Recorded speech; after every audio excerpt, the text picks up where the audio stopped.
عليكم ورحمة الله وبركاته. ازيكم عاملين ايه؟ انا بصور انا وماشي كده، مش عارف التسجيل ده هيبقى ايه، بس انا خطرت في دماغي كده فكرة وقلت اتكلم فيها قبل ما انساها يعني.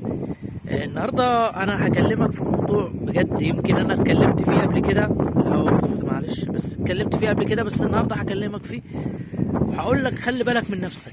يعني ايه خلي بالك من نفسك؟ يعني حاول على قد ما تقدر تستثمر الوقت بتاعك، ما تضيعش بجد وقتك في الحاجات الفارغة.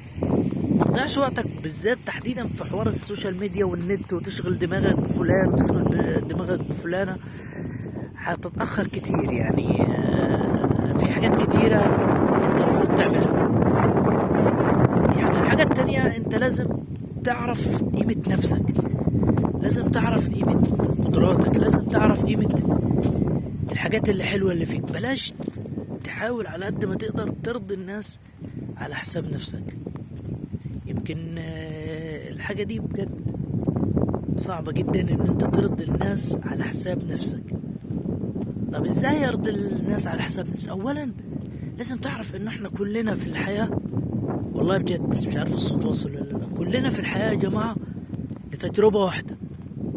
غني فقير انسان عنده علم انسان، يعني كلنا واحد. فانت لازم تحترم البشرية بتاعتك، ولازم تحترم والله بجد، ولازم تحترم الآدمية بتاعتك، وان انت ربنا سبحانه وتعالى نفخ فيك من روح. انت متخيل انت العظمة اللي انت فيها؟ فلازم تقدر دي.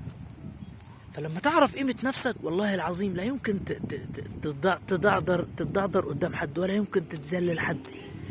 فبس انا يعني دي اللي انا عايز اقوله، يعني عايز اقوله ان انت قدر نفسك كفاية، قدر نفسك بما يعني بالحاجات اللي انت تحبها، قدر نفسك بان انت تهتم بيه، قدر نفسك بالعلم، قدر نفسك بان انت تحط نفسك في بيئة كويسة، في بيئة تناسبك. وحاول تهتم بيها وتعملها زي صديق عزيز بالنسبة لك.